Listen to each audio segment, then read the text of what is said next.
Doctor साहेब की आमच्या भागातलं राजकारण निकप आहे ते फार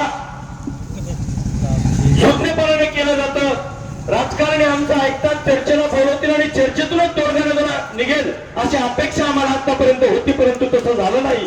आता आम्ही संघर्ष समितीची सगळी टीम तुम्ही सांगितलेल्या सगळ्या सूचनांचं तंतोतंत पालन करून आम्ही शब्द देतो की आम्ही तितक्याच ठामपणे ही लढाई शेतकऱ्यांच्या पदरात 3200 रुपये पाडल्याशिवाय थांबणार नाहीत आणि ती पुढे घेऊन जायला सगळ्या अंगाने आम्ही तयार आहोत एवढाही ठामनेदारी या निमित्ताने देतो. डॉक्टर राजन क्षीरसागर सरांना विनंती करतो. शेवटचं भाषण आहे त्यांचं, अत्यंत महत्वाचं आपल्यासाठी आहे, कारण चळवळ कशी पुढे घेऊन जायची, कारखानदार आणि भुसा संदर्भात चांगला अभ्यास त्यांचा आहे, ते आपल्याला मार्गदर्शन करतील आणि त्यानंतर अध्यक्षीय समारोह प्रस्तुत करूया. आजच्या इशारा सभेसाठी जमलेल्या माझ्या तमाम शेतकरी शेतमजूर बांधवांनो, सगळ्यात पहिल्यांदा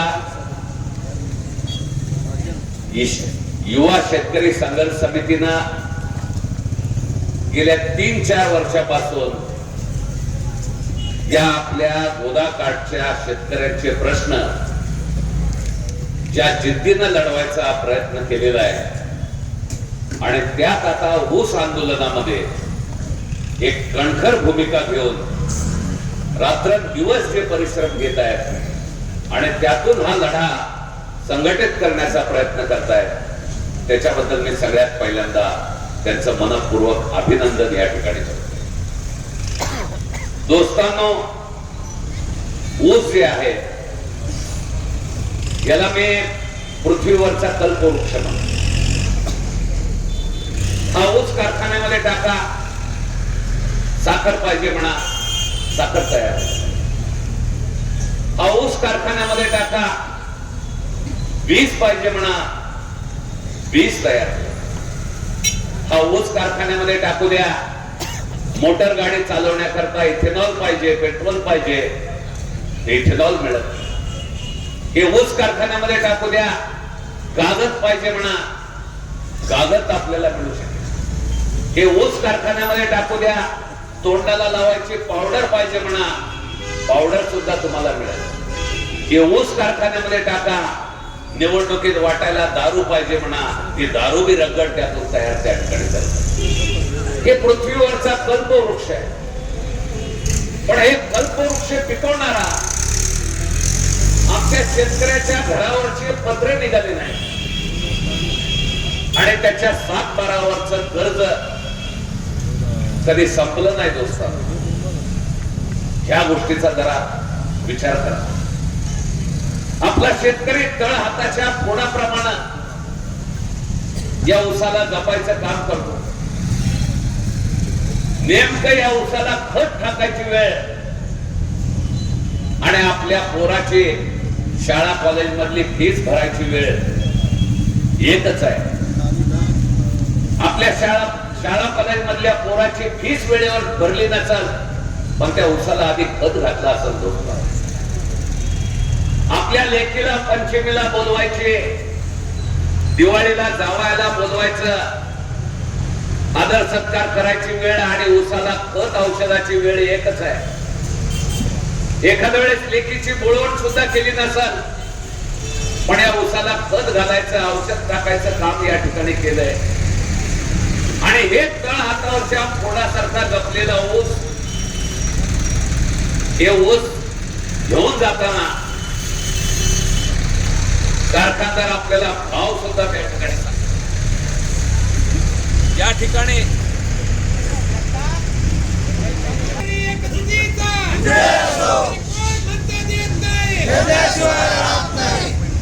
हे खेळ तर आता सुरू झालेला आहे, अजून बऱ्याच खेळाला सामोरं जावं लागणार आहे. तुम्ही फक्त इथं अंधार नाही केलेला, आमच्या शेतकऱ्याच्या जीवनात केलेला अंधार आहे. हे अंधार मिटवून टाकण्याकरता आमची एकजूट झाली. कारखान्यामध्ये ऊसाची पहिली मुळी टाकायच्या अगोदर कारखान्यानं भाव जाहीर केला पाहिजे. हे कारखान्यावर बंधन आहे. पण या महाराष्ट्रामध्ये 134 कारखान्याने हंगाम संपून 1 साल जरी झालं तरी गेल्या वर्षीचेच पैसे दिले नाहीत. मग नव्याचा भाव करायची तर लय लांबचीच गोष्ट त्या ठिकाणी राहते. जरा विचार करा, ऊस उत्पादक म्हणजे जरा मातब्बर शेतकरी समजला, पण आपली अवस्था काय आहे ह्याच स्वतःकडे अगोदर बघायला लागतं. यात आजूबाजूच्या तीर्थपुरीतल्या कुठल्याही दुकानामधली कोणतीही वस्तू घ्या, त्या वस्तूवर किंमत छापलेली आहे. तुम्ही औषधाची गोळी, त्याच्यावर मॅक्झिमम रिटेल प्राइस छापलेली आहे, अधिकतम विक्री मूल्य. कपाळावरची टिकली घ्यायला जा, त्याचं देखील अधिकतम मूल्य हे छापलेलं आहे. वही पुस्तक घ्यायला जा, त्याचं MRP छापलेली आहे. मग आमच्या शेतकऱ्याच्या मालाच्या किंमत ही का नीट ठरत नाही, आणि ठरली तरी ती आम्हाला का मिळत नाही? FRPचा आकडा सांगितला आणि FRP बद्दलची चर्चा जगदीशने या ठिकाणी केलेली आहे. एकमेव ऊसाचं पीक आहे की ज्याला पैसे जर नाही दिले तर कारखान्यावरती दंडात्मक कारवाई करण्याची तरतूद त्या गेम कंट्रोल ऑर्डर मध्ये आहे. पण कुठला कारखाना, या ठिकाणी किती कारखान्यावर प्रशासनानं कारवाई केली उदाहरण सापडत नाही. बकाया त्या ठिकाणी दिसतो. मोजकी उदाहरणं सापडतील जिथं कारखान्याला सील लावून जे आहे ते शेतकऱ्यांचे पैसे या ठिकाणी द्यावे लागतात. आज या ठिकाणी जे आहे ते आपण बघा की पश्चिम महाराष्ट्रामध्ये कोल्हापूरकडं ऊसाचा भाव 3,756 रुपये, तेलंगणामध्ये भाव 3,720 रुपये, पंजाब मध्ये थोडी वेगळी पद्धत आहे. त्याची SAP राज्य सरकारनं ठरवलेली भावाची किंमत 4,100 रुपये. अरे पश्चिम महाराष्ट्रातल्या ऊसाचा भाव 3,756. आम्ही नांदेड मध्ये आंदोलन करू लागलो. त्या नांदेडच्या आंदोलनात एक तेलंगणातला कारखानदार आला, म्हणला 3150 मी जाग्यावर इथं द्यायला तयार आहे, पुढची सगळी वाहतूक मी करायला तयार आहे. 3,720 रुपये आणि तेलंगणातला भाव आहे. आता पश्चिम महाराष्ट्रात ते भाव आहे, तेलंगणात पण भाव आहे. म्हणजे पश्चिम महाराष्ट्रातल्या ऊसामध्ये साखर भरलेली आहे आणि त्याच्यातून साखर निघते, आणि आमचा ऊस गाळल्यावर काय त्याच्यातनं मीठ पडायला लागले का हरामखोरांनो? जरा ह्याचा सवाल विचारायला या ठिकाणी का हे खेळ या ठिकाणी सांगितला.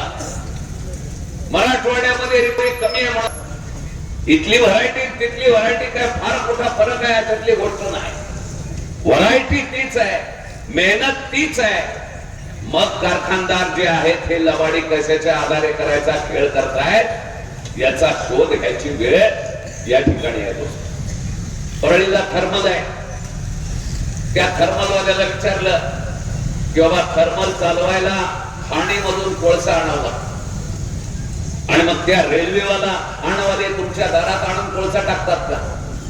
नाही म्हणले, थर्मलला रेल्वेचं बिल भरावं लागतं, खाणीतून कोळसा आणल्यानंतर. दुकानदाराला गावातल्या विचारलं, बाबा माल तुझ्याकडे कोण आणून टाकायलाय का तू जाऊन आणायला? म्हणला मला जाऊन आणावं लागतंय मोटरसायकल वरती. मग हे ऊसाचा धंदा अशा कशामुळं?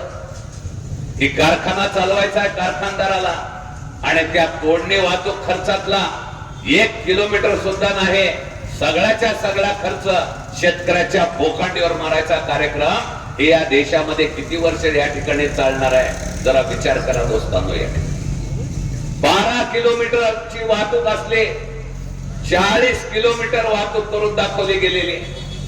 दरवर्षी 8,000 कोटी रुपये या तोडणी वाहतुकीमधला खर्च आहे. या तोडणी वाहतूक खर्चामध्ये काय पैसा शेतकऱ्याचा आहे? शेतकऱ्याच्या FRP मधून कपात झालेला तोडणी वाहतूक खर्च आहे. खर्च करणार साखर कारखानदार, उधळणार साखर कारखानदार, आणि ते खर्च 1184 रुपयापर्यंत, 1200 1250 रुपयापर्यंत त्या ठिकाणी. हे खर्च जेवढा वाढल तेवढा शेतकऱ्याला कमी मोबदला त्या ठिकाणी मिळेल त्याचा एक खेळ आहे. वजनाचे काटे 200 कारखाने चालतात. या 200 काट्याचं जर ऑटोमेशन केलं आणि हे ऑनलाईन रित्या जर काटे जोडले गेले, काट्यावरच्या चोरीला लगाम घालता येईल का नाही? 1 ग्रॅम नाही, नॅनोग्रॅम सुद्धा या ठिकाणी अचूकपणे मोजायचं तंत्रज्ञान या ठिकाणी आहे. मग आमच्या ऊसाचं ट्रॅक्टर ज्या वेळेस नेलं, 11.5 टनाचं ट्रॅक्टर जे आहे ते बराबर 11 टनाच्या नाही तर 10.5 टनातच जिरवून टाकायचं काम कसं काय होतंय याचा कधी प्रश्न पडला का नाही? या काट्यामधली चोरी आहे. साखर उतारा सॅम्पल तपासणी तेच करणार, मांडणार तेच आणि फक्त कळवणार त्या ठिकाणी.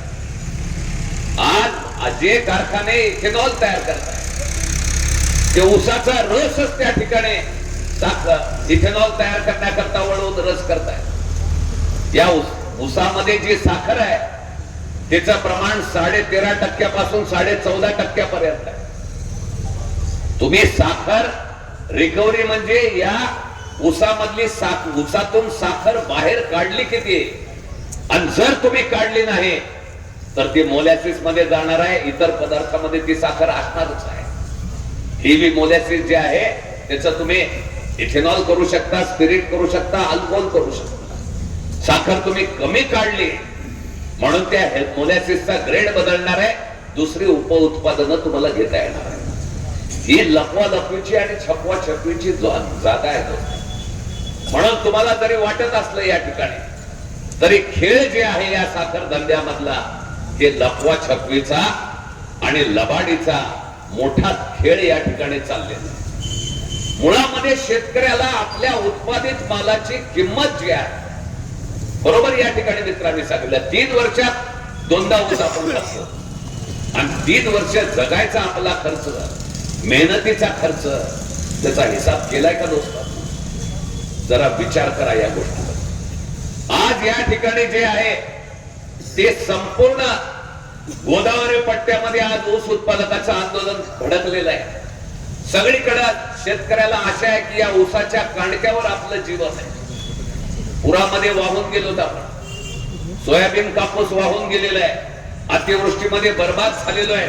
हे 4 कांडके राहिलेले आहेत.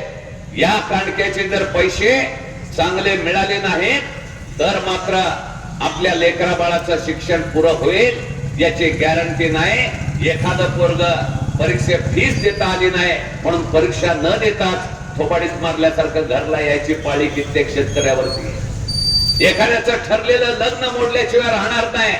आणि म्हणून दोस्तांनो, हे फक्त या ठिकाणी जे आहे पैशाचा प्रश्न नाही, शेतकऱ्याच्या अस्तित्वाचा प्रश्न आहे. आणि त्याच पद्धतीनं हे साखर कारखानदार खेळ करतायत याचा विचार करा.